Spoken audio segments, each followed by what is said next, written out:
Hey guys, I'm going to show you guys how to run online Facebook ads so that you guys can incorporate this into your businesses and you guys can be successful with it.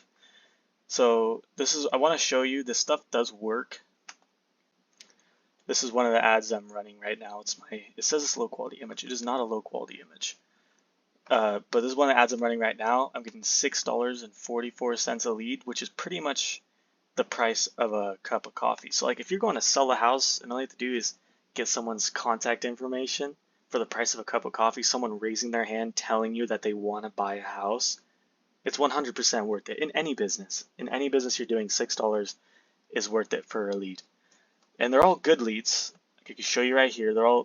Every single one of them have their email, their full name, and their phone number, which is exactly everything you need to follow up with them and then see what it is they're looking for and then sell them on the product that you want to sell them on. And I use ChatGPT to help out with this, not my ad structure, but I will get back to that.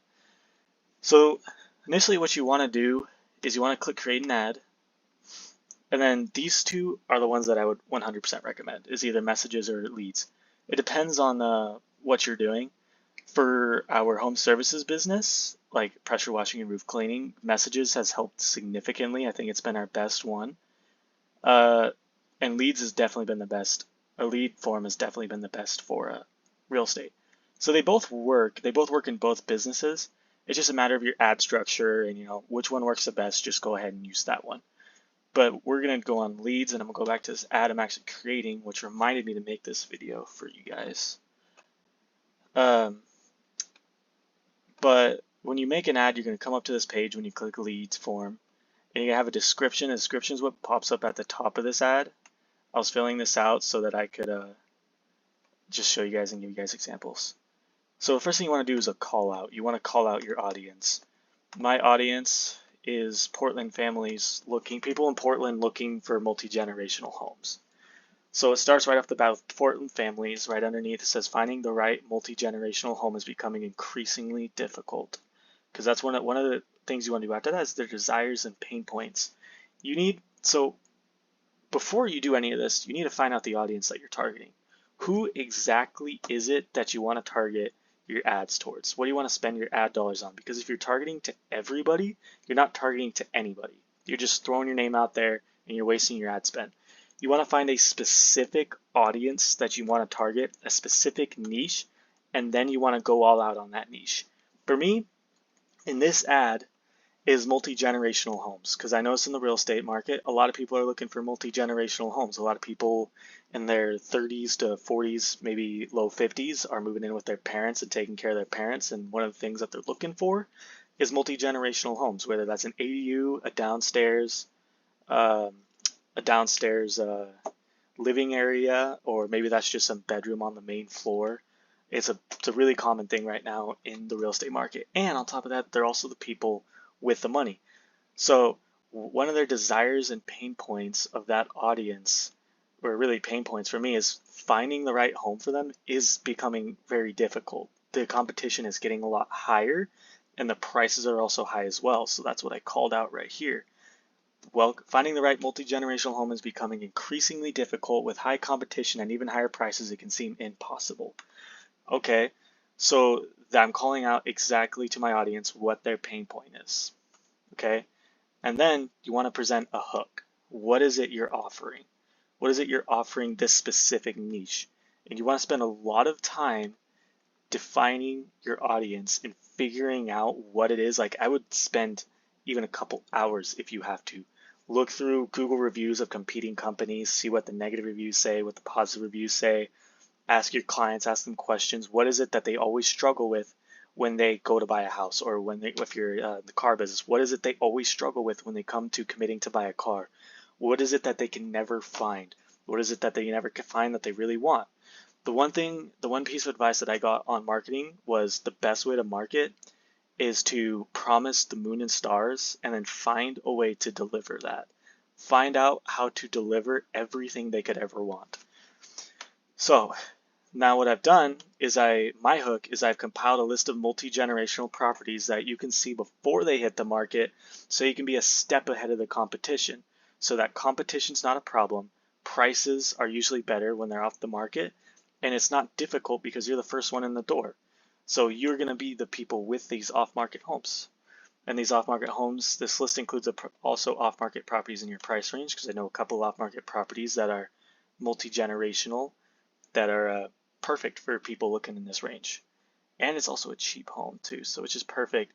And then you want to do scarcity and a call to action. Sometimes you can have it as both. I have it as both. But you want to provide scarcity. You don't want them to think, oh, well, I'll just reach out later. You want them to act now. So that's why you want to promote scarcity. And you want to have a call to action. You want them to act on your ad. You don't want them to just read it. You want them to act on it.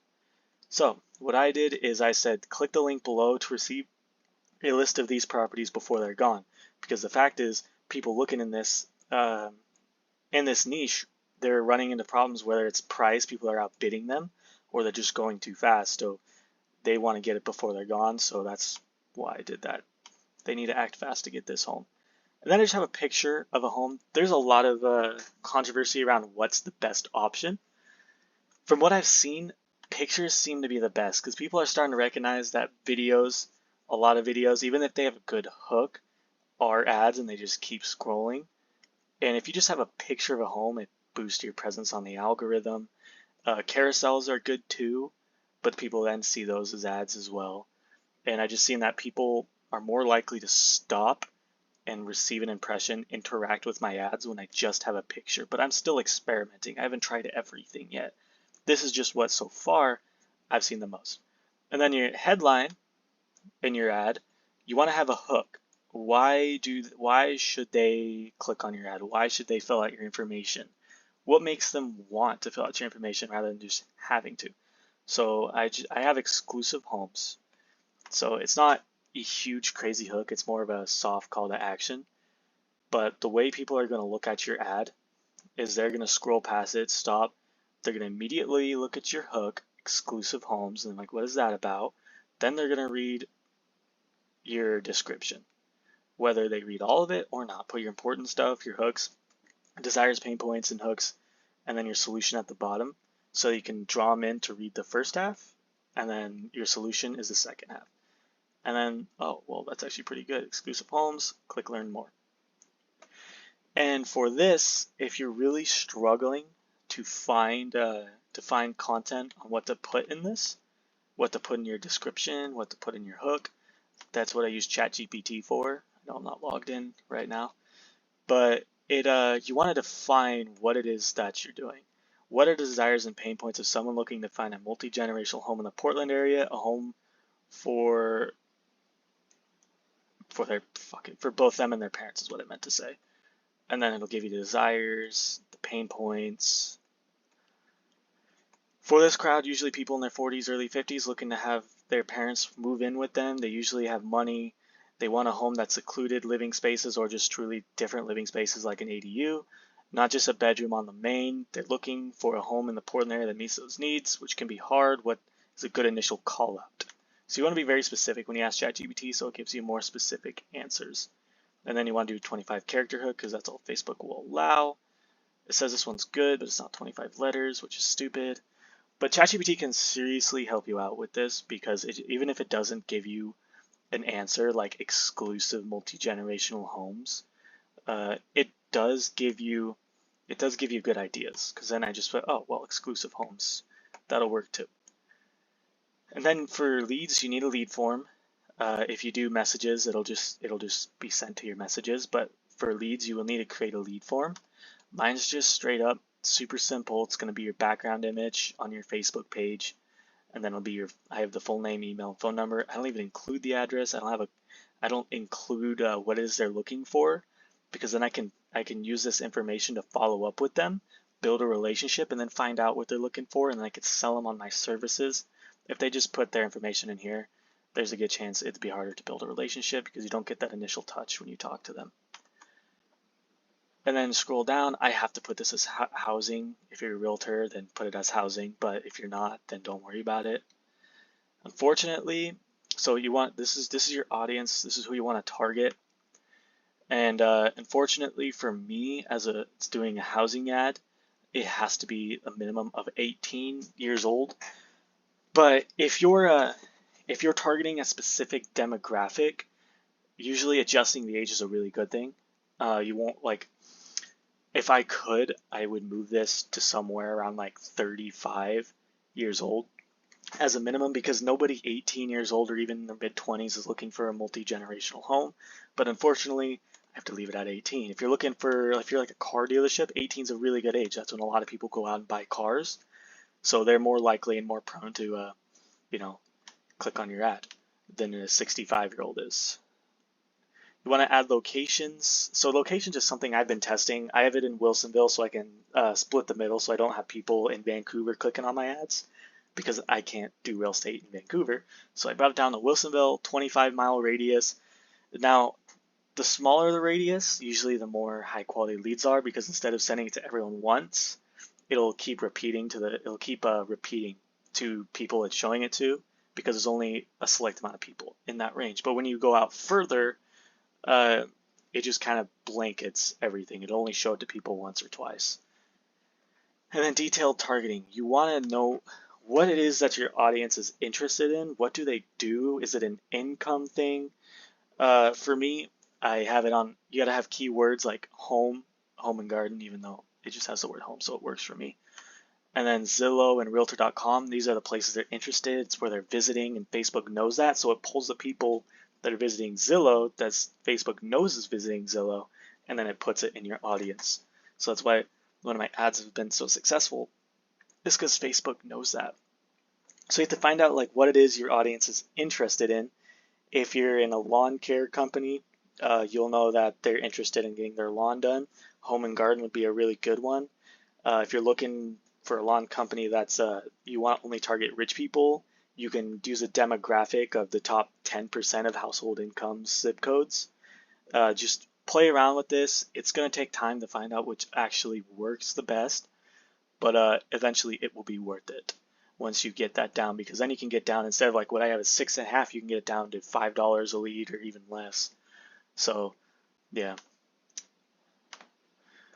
The next thing you want to do is you want to test out your budget. What you want to test that out with is completely up to you. I test my ads out at $20 a day.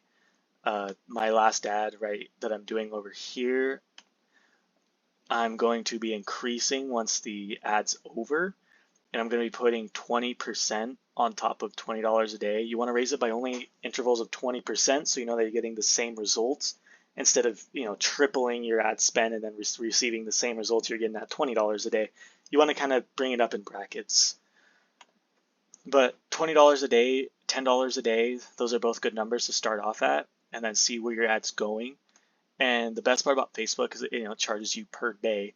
So you're able to cancel the ad after, I would wait at least 3 days to see how your ad performs. And then once that happens, you can either say, I want to continue it, or just try something new. But yeah, then you got to do payment methods and whatnot. So another thing that I realized that you could do is, it doesn't show it, A/B ads. They're called A/B ads. So what that is pretty much, it gives you the option that you make an ad. Usually it's off of a post. You make an ad, and then you either keep the image and change the copy, or you change the copy and keep the same image, and it just allows you to get down to a T exactly what works the best. And that's a really good thing to do when you're learning how to grow your ads. I'm not doing it right now. I probably should, but I don't really want to. I'm lazy, but it's kind of, I guess, what this is. It's just a different demographic. But ABs are really good to do. So like, for example, if you're in a car business, test out the car sales business, test out which cars people are clicking on the most. What cars specifically, if you're looking at 18-year-olds, look at $20,000 cars. Click on take the picture of a $30,000 car, post it right here, and then say cars for $20,000 and blah, blah, blah, whatever it is that someone in that audience would be looking for. Because I know that 18 to 21-year-olds, they overspend on cars all the time. Landscaping, do the same thing. Put your best image of your best work and put it on here, and then do your list right here. I don't know what it is that they'd be looking for, but you do. So yeah, that's how you create Facebook ads. This is the exact ad I'm going to run. I can update you guys on how the ad's going afterwards.